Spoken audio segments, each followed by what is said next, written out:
But then Kyle, in the dumbest ending in ever. the greatest twist of all time, she opens her shirt.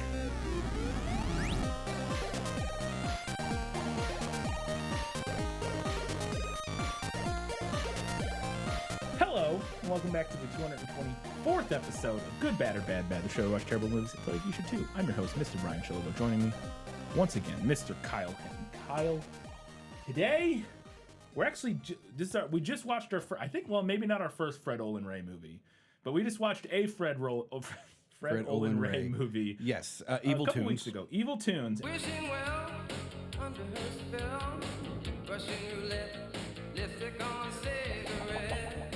And now we're doing another one. This Another one is a fan recommendation. Fan recommendation sent in. From what? A fan Yes, sent from this the one in. mailbag. Pulled it off the shelf. Talking about Biohazard.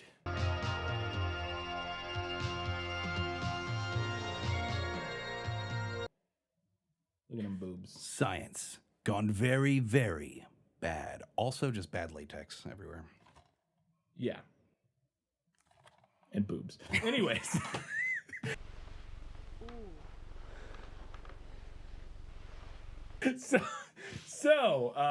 Yeah, I saw this one. It's on Tubi, so I was like, oh, sweet. It was in our mailbag, and it looked interesting. And boy, it's something. Oh, there's a director's commentary on this. Oh, God. That'll be fun. Another Fred Olin Ray movie. Yeah, like I said, not as much boobs as Evil Tunes. Yes. Not nearly as horny as Evil Tunes, but it's a Fred Olin Ray movie, so it's in there a little bit. It's required, right? It would be very funny to me if his like Hallmark Christmas movies just had an absurd like sex scene in the middle, because later years he started making like Hallmark films. Hallmark That's pretty Christmas good. movies, and That's I'm just fun. imagining that there's like in the middle of it, there's just like a scene where they're like in a hot tub with their boobs out for no reason. You're like, wait, what? He's never found a woman who could hold her own with him. You made me start believing in myself again. But yes, Biohazard. This one's pretty straightforward. It also has great opening credits, just like our last one. This one, it's like a green matrix, and like there's an EKG across it, and then we get a pretty banging 80s song. Relatively speaking, it's impressive kind of special effects, if you will, for the time. Because it's like 86, Because 84. Like, it's like way before After Effects. Oh, yeah. So it's not like you can... Yeah. 100%. The visual effects, like the makeup and stuff in it, is not incredible, but for a low budget in 84, it's not awful either. Like, anyways, we'll get into it. But yeah, so this one, incredible opening sequence, and then it turns red and it says Biohazard, and you're like, which is a dumb name in my opinion.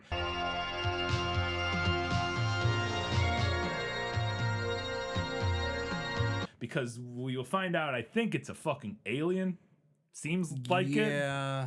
I assume. I would have gone like... Or interdimensional being. I think a better title for this would have been like Across the Abyss. Yeah, something like that. Yeah, or like From the Void or something. Yeah, you know, something like that. Like, or From the Abyss or something. Yeah, I don't know.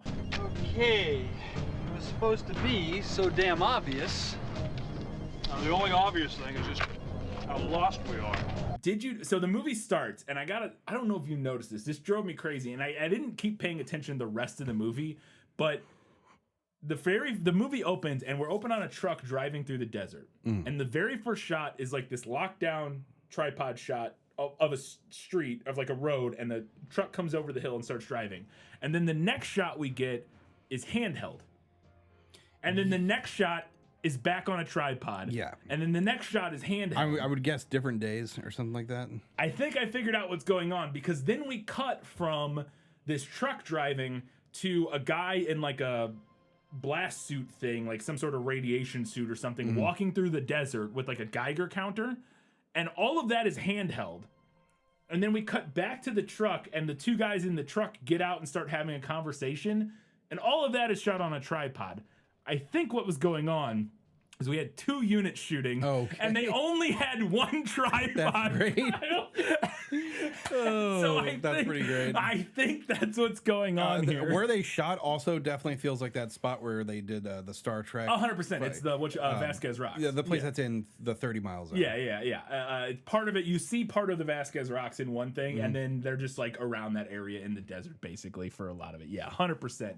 Also, I love as they're driving, the guy is like, why the fuck did they build a secret research lab way out here in the middle of nowhere? Why did they build a research laboratory way the hell out here? I'm like, because it's a secret research lab, heard man. of Area 51. Like, what are you talking about? And I think that's the joke, because then the guy, the main character, who we'll get to in a second, is like, Gotta know, Hodge, why do they detonate atomic bombs out in the middle of nowhere?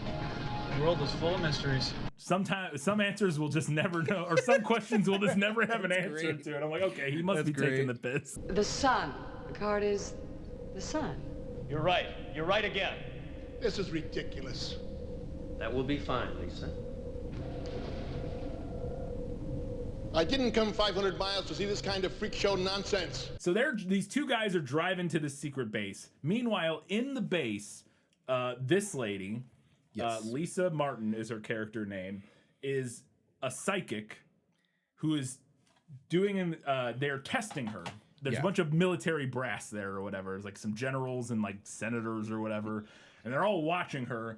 And the mad scientist, who is maybe the worst actor I've ever seen in anything ever, every single one of his line deliveries sounds like he's coming up with it on the spot while under like being held at gunpoint or something. He's Fred Olden Ray's like, now say it right. Exactly. While I'm sure Miss Martin does not view herself as any sort of freak, you will note that the incidence of correct prediction was 100%. Which actually, if you watch the credits at the end, is not too far off, it seems like, from how the set was kind of how they handled things, because there's one point where he literally like starts yelling at them to get their lines right or something like that, which I thought was incredible. Your name is Rieger. Okay, start again. Start again, shut up. Anything her mind can attract. Do it again. Shit. And also, it's very clear that there was like no rehearsal time when you watch the outtakes at the end, because everybody forgets all of their lines constantly. There's so much like line. Let's do it again. Don't shadow the face of the hand. In a simple jargon. In as simple jargon as I can. What is it again, please? Like they deliver like one line, and then the next person's turn, they're like line, and it's like, oh my god. Line. I wonder what's inside. I wonder what's inside. This goes in the van, untampered with. Surely you don't mean that. Line. So they're testing her psychic ability, and she's able to like see a card, like the classic Ghostbusters. Is it a star? It is a star. Very good. That's great. She can see into this other world. Yeah. And then they're putting this device on her head. Yes. To where they can reach into the other world.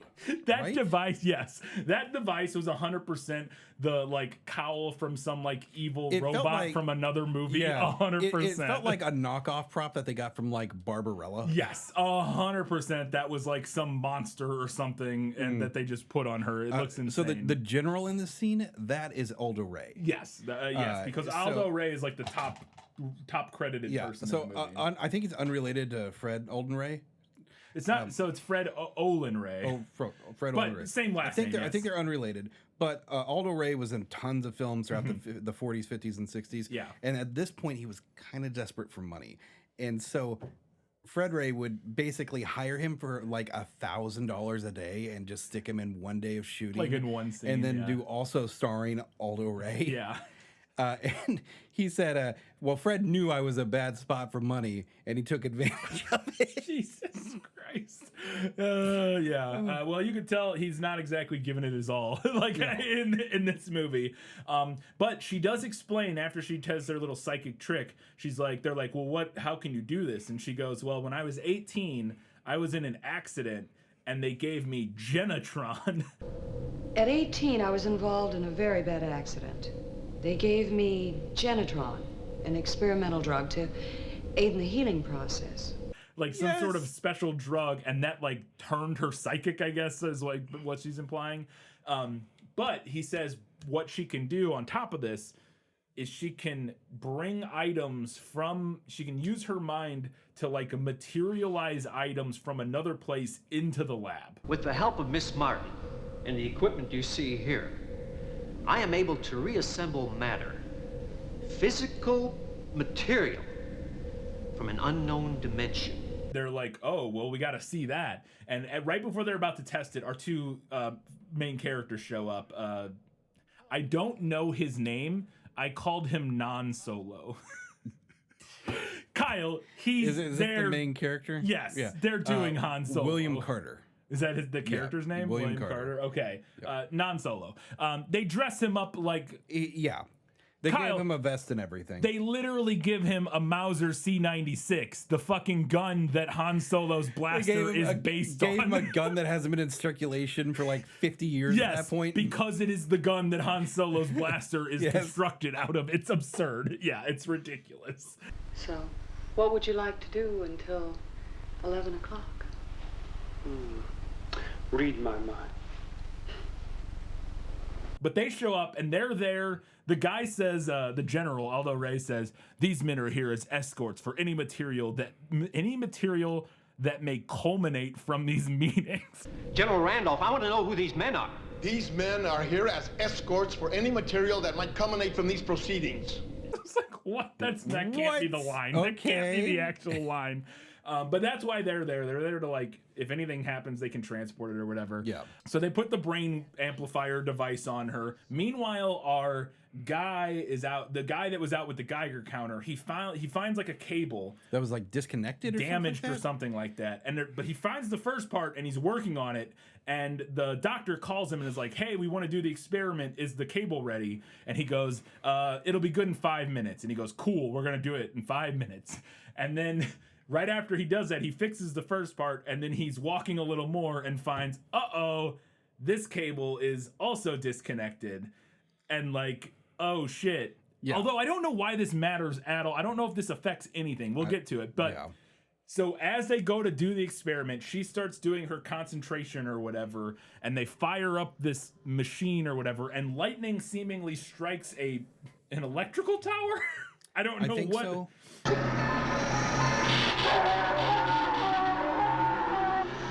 I don't know what, but when that happens, our guy in the field is like trying to connect, and like he just gets Brown. Straight electrocuted. Yeah. He gets straight up electrocuted. 4.1 gigawatts. Yeah. But they do the classic cut where like smoke covers his mask, and then as it cuts and then comes the smoke clears, he's like a skeleton inside the mask, which I thought was a lot of fun.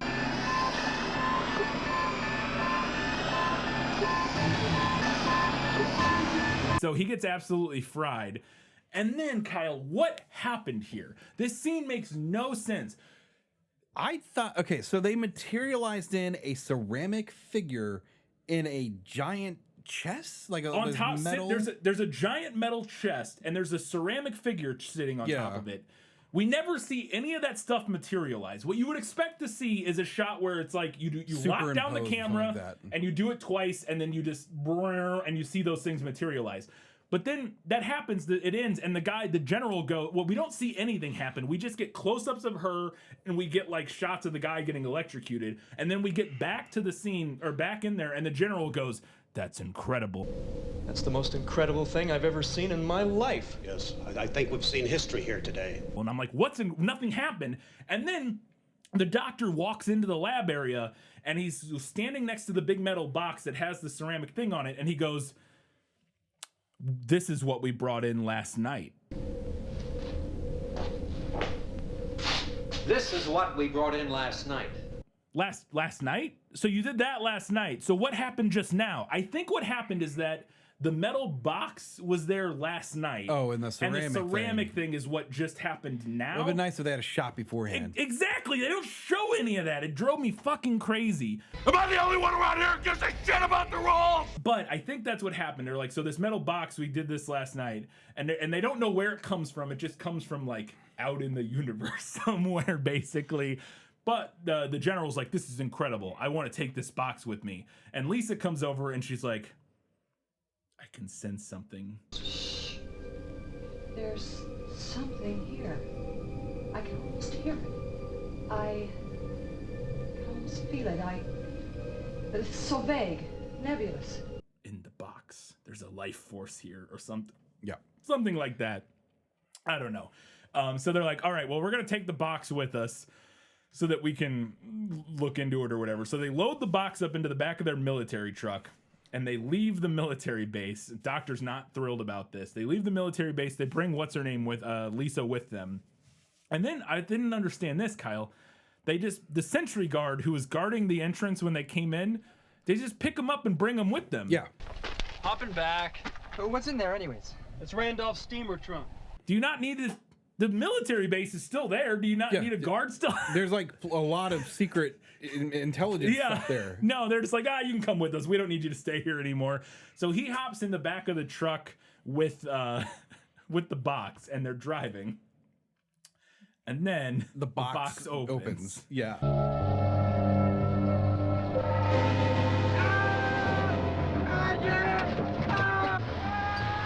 We don't see that happen. We just hear the guys start freaking out, and they look in the back, and a little person, Kyle, or a child, one of the two, dressed in an insane alien robot. Yeah. Thing. I don't know. What it reminded me of was the Arizona movie we did. Battlefield. Oh yeah. Was it Battlefield 2025? Yes, Battlefield. He kind of looks like that a little bit. Like that. But it's a little dude, got claws and everything, and like a big mouthful of teeth or whatever. And he mauls the shit out of the guy who's in the back, who's I think his name is Cliff. He gets murdered by this little alien robot beast thing or whatever, and they're like, oh no, this is terrible. But like, and there's a hole in the box, and they're like, oh shit, well we gotta figure this out. And so the alien thing just escapes. It's just it's gone. Now. They don't know what happened to it. But luckily, Non Solo is there to take care of things, but he needs a base of operations, Kyle. Yeah. So his base of operations is going to be Lisa's house, which I thought it was Lisa's heaving bosom. That too. Ooh. That too, which cannot be contained by any brassiere known to man, Kyle. Hello? Yes. Which we will see momentarily. But they get to her house, and she appears to live in like some little old lady's house that is like on a secret military base or something like that. It's a house out in the middle of nowhere that's got like every knickknack you could possibly imagine. It's like, what is going on here? Okay, sure. But they have dinner, and I love she serves him dinner while wearing just a bathrobe and nothing else. I'm like, well, at least she knows what she wants. Good for her. And they just immediately get to it. Like they have dinner. He sits down and is like, well, at 11 p.m. we'll need to go find the alien, but that's not until for another few hours. And they just start making out, and it was cracking me up. What would you like to do until 11 o'clock? Read my mind. But then they immediately get a call, and she goes and answers the phone. And this is what I was talking about. She answers the phone in her bra. With just fully exposed, too. But, like, it's on. But even the moment he opens her dressing gown or whatever, her nipples are already out of the bra. Yes. It's like, what is going on there? They're just not. Okay, I guess your bra just doesn't contain. Whatever. Fair enough. Mike, I think his name's Mike, his friend or whatever, interrupts the booty call and is like, hey, by the way, I got this box thing that I took. It's like a gold box. Like a tube, like a weird little, it looks almost like a big version of the tubes they use at banks, like in the like in the tube system or whatever. But he's like, it's growing. I measured it when I got off duty. It was 13 inches. I just checked it and it's 14. So they rush over there. Meanwhile, we cut to some other random house. If it keeps growing after 4 hours, see a doctor. Exactly. Exactly. It was 13 inches. I just checked it and it's 14. Get medical help right away for an erection lasting more than 4 hours. Meanwhile, we cut to some random house where this dude is in his garage soldering a radio or something and eating McDonald's. And then he goes inside and he thinks there's something creepy going on. He's like stalking around his house, like calling for his girlfriend because she wasn't answering. And like he's like, what's going on? Goes to the bathroom because he hears the water running. Opens it and she's fine. She just had headphones on. But more boobs. She's naked in the bathtub. Roger, what the hell do you think you're doing? And he just gets in. Yeah. And fully clothed. Oh, God. And sits down in the bathtub with her. And they start making out. And then he realizes, oh, shit. I left the soldering iron plugged in. I got to go get that. Oh, no. What's the matter? I ran in and left the soldering iron plugged in. I'll just be a minute. So he stands up, fully soaked in soapy water, and just walks out of the house. But then as soon as he gets outside, completely dry, Kyle. Well, not for long because, spoiler, he gets ganked.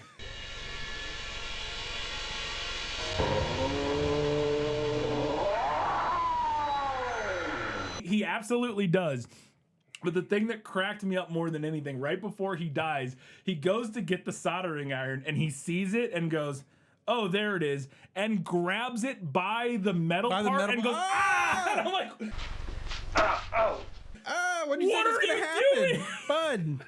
What are you doing? You were just using it. You know how a soldering iron works. What are you doing? But yes, the alien straight up Batman Arkham Asylums him. It drops down upside down from the ceiling and it's like, yeah. And then some of the reddest blood you will ever see is like neon orange blood. It's very, it reminds me of. Yeah, there was a movie we did that had that same like neon orange red blood. I think it was American Hippie in Israel. Was that it? I think it was.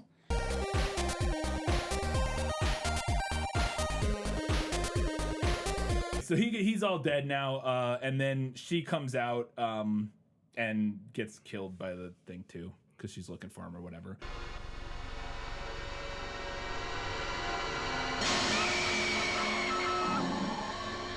Meanwhile, back at Mike's place or whatever, the tube is still growing. It's still opening more or whatever. Yeah. And Non-Solo shows up and has the brilliant idea. They're like, what do we do? And he's like, I know. Do you have a hammer? And they're just going to shrink it by crushing it? You got a hammer? Yeah, I'll get it. I'll just hammer it shut. Yeah, that'll solve it. Okay, now I'm going to try to hammer it back to size. Now, step back.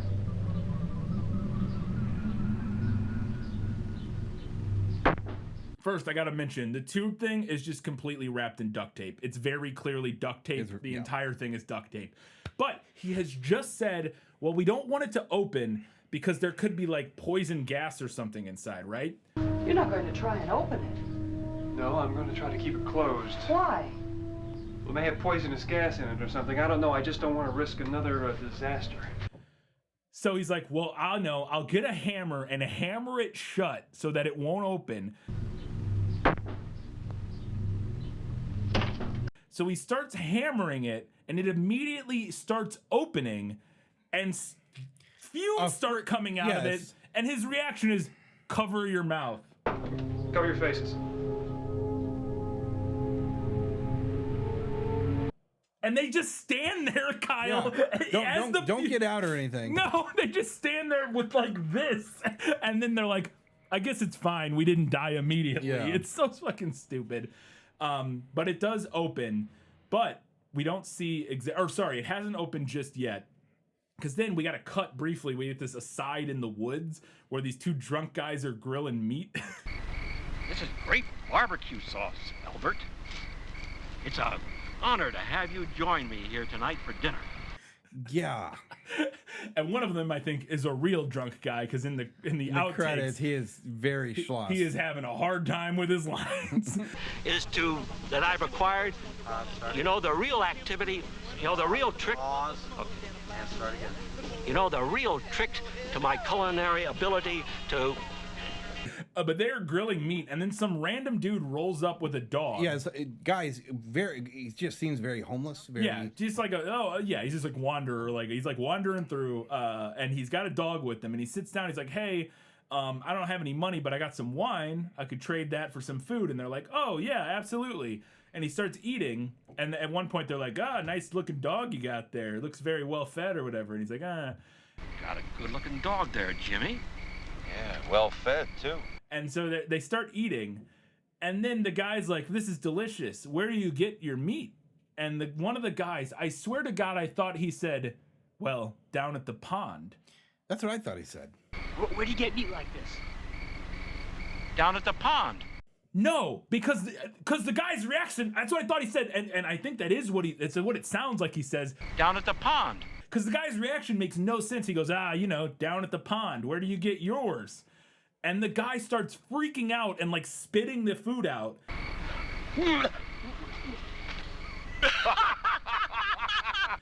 And I'm like, what?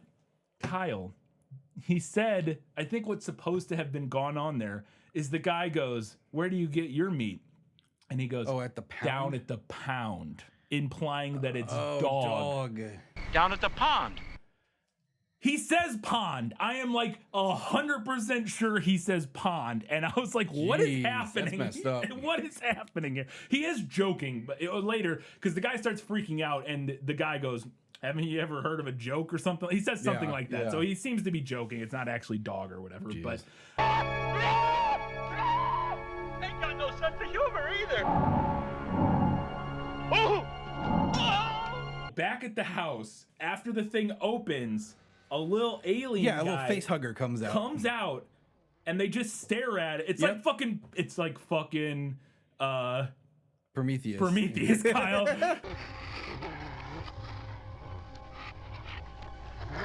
So the biologist and the geologist see this thing slithering through the goo, and it like comes up to them. Keep in mind, these are the two characters who, when they saw a dead alien body, decided they got to get the fuck out of Dodge because that's terrifying.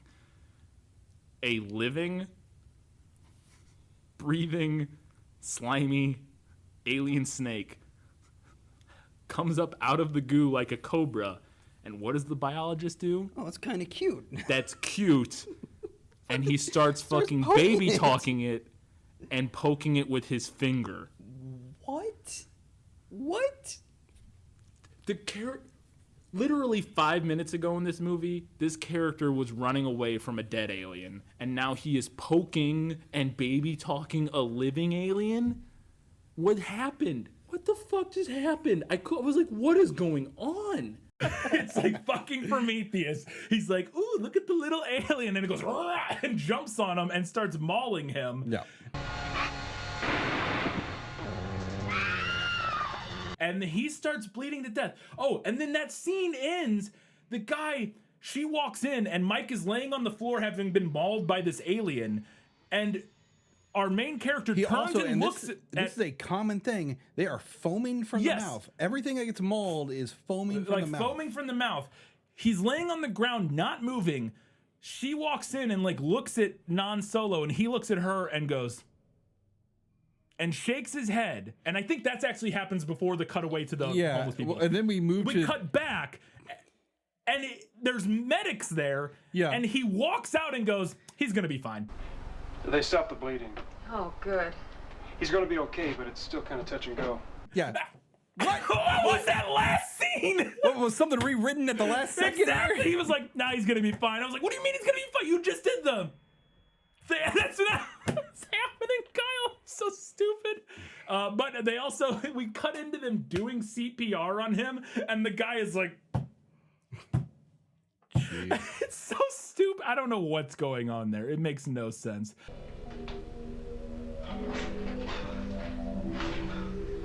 A different drunk guy is driving a truck with his wife. His wife is who's just the most constantly annoying woman in the nagging him. world. I know just how she feels. I lived with you for 20 years. Slow down. How many times have I told you speed kills? And it kills little animals, and it kills little kids, and it kills people with little brains. Her voice is, oh my God. People with little brains, they've never got any ambition. They never go anywhere. You've got a little brain, Jack. Yes, people with little brains should be run over. You should be run over. But the alien walks out in front of Just pops up in front of their truck, and they run it over. And he's like, oh my God. And he sees it and goes, we're going to be rich. I ran over an alien. We're going to be rich. We're going to be rich. And so they take it home and he calls the sheriff. And the sheriff shows up. And the sheriff is like, there's nothing in your basement. What are you talking about? Maybe there's a reward for it or something. Jack, there ain't a damn thing down there. What? And the guy goes down there to look and gets attacked by the alien and mauled. Ah! Oh no! Oh no! Jack? He does manage to get to the top of the stairs. He gets all the way up the stairs and then falls over dead.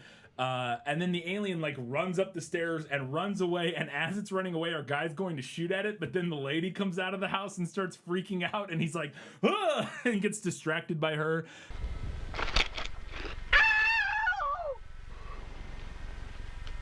Get back in the house! They are able to like track it with the Geiger counter. They track it to a dumpster where there's like this guy hanging out in a dumpster. Yes. Who's there? Jesus, I almost shot you. Wouldn't be the first time. What are you doing in there? And nothing really happens No, here. this guy's just kind of a fun character. I like to shop at night. Beats the rush. I hate long lines. He's just a fun character. They like talk to him briefly, and then after they leave, they're like, there's nothing here. They leave. He pulls an E.T. poster out of the dumpster. Yes. Because clearly the whole premise for this movie is like, what if E.T. was a murderer? Yeah, was a bad exactly. guy. Yeah.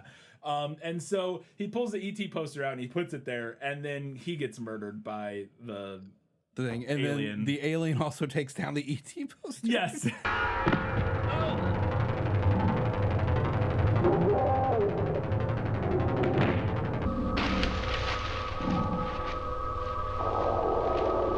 Finally, though, all of our heroes meet up and they're like, all right, it's time to murder this alien. And by all of our heroes, I mean our Lisa, our main character, and then like several of the military guys from the beginning, including specifically the Rieger guy or whatever. And he has like some sort of special gun. They're like, he's got this cool gun that's like super cool. I don't know. It just looks like a gun. This thing will cut anything in two. Just like in Nam, right? Yeah. I used to level entire villages with one of these. Mm-hmm. Women and children first. Shut up, Carter. They're like stalking this thing, and Rieger and our main character together, and like as they're stalking this monster, they like decide to have a fist fight in the middle of it. Yeah, like temperatures are rising. Yeah, and he's like, you know what? Fine, let's settle this. And he like sets his gun down. They end up not fighting there. They hear something, and then they see a face hugger. That bastard's having babies. Yeah, Rieger, you better kill it. Hey, shut up, Carter. I'm in charge here. They see a face hugger like crawl up on this like on the wall next to him or whatever. And Rieger pulls up his gun to shoot it. And right as he's about to shoot it to kill it, the little alien jumps out on the stairwell and is like, Ree! And they're like, ah! Better kill him. And so he doesn't shoot the face hugger, and then the face hugger jumps on his face and starts eating him. And then he just like, our guy just lets him lay there and die. You just hear like I guess it's like slurping his brain out or something. I have no idea.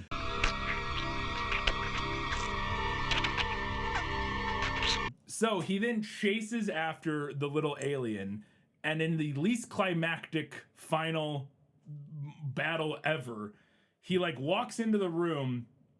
There's a little face hugger, jumps on his back. He pulls his Mauser out, shoots the face hugger, turns around, sees the alien, immediately just shoots it, and it blasts it into like a power thing on the wall, and it like gets electrocuted and dies, and that's it. That's it.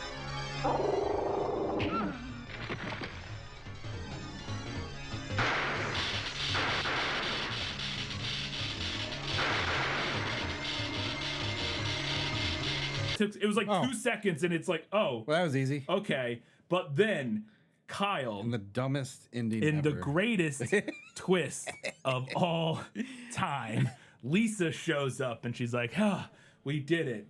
And then he's like, I don't remember what she says, but she opens her shirt. Yes, it's like we get boobs, and then she starts tearing her flesh open. she pulls her flesh open, and I think she was like gestating an alien baby inside of her. Or she was an alien the whole time. Or she was an alien the whole that's why time. she had psychic that powers. I couldn't decide which it was.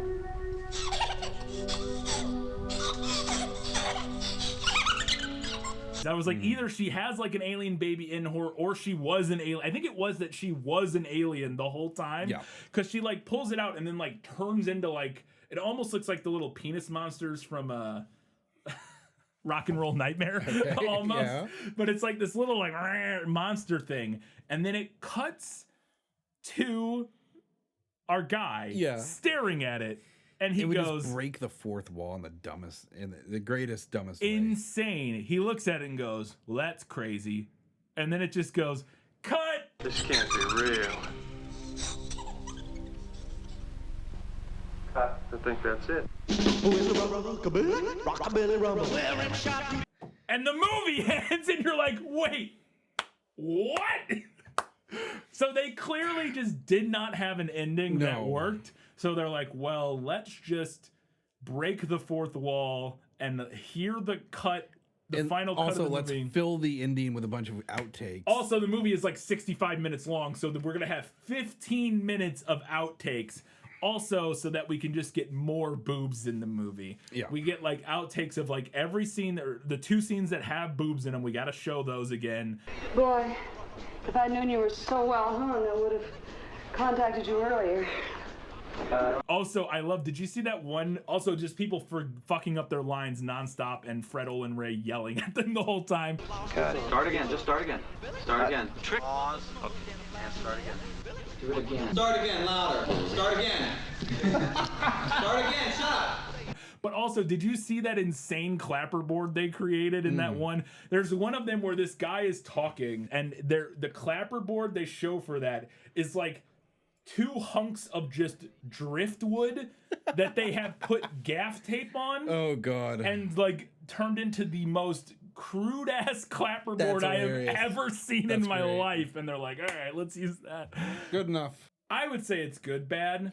I would give it good bad. A little boring at times, but it's also very short, which helps. If it was any longer, it would definitely be in the bad. It would definitely be bad. But the fact that it's like 65 minutes, you get ridiculous gore with bad prosthetics. You get boobs. you get some insane like ridiculous scenes where you're like, what are you guys doing? Like it's so dumb. This has all the hallmarks. It has all the hallmarks. This should have been a trauma movie. Yes, and that's what we said in the last episode, that this one actually feels more like a trauma movie than the last one did, even though this one is not a trauma movie.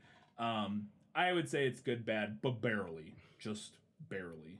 You're on thin ice, Fred Olin Ray. As always, you can do us a favor by heading over to patreon.com/GBorBB, get access to bonus content and other stuff. It's not feet pics. That sounds like feet. I know when I'm winking you're going to think that's like feet pics. It's not feet pics. but there is stuff over there. No, what I was gonna say is that you can support us and get access to bonus content, all kinds of good stuff like that. We're about to record an episode about a Funkoland training video, which would be a lot of fun, about how you'd be the best employee at a company that hasn't defunct, been around for 25 years, at a defunct video game store. But other good stuff like that. So look out for that. I have a podcast called Those Films That, where we talk about movies that are based on books. When this episode's out, our most recent episode will have been either Cloud Atlas or whatever's after that, which I don't know. So I think it's probably going to have been Cloud Atlas if I had to guess. Buy our merch, Cheap Public, all that stuff. All right, now that, for real, is the end. Until next time, keep watching movies. Especially Biohazard.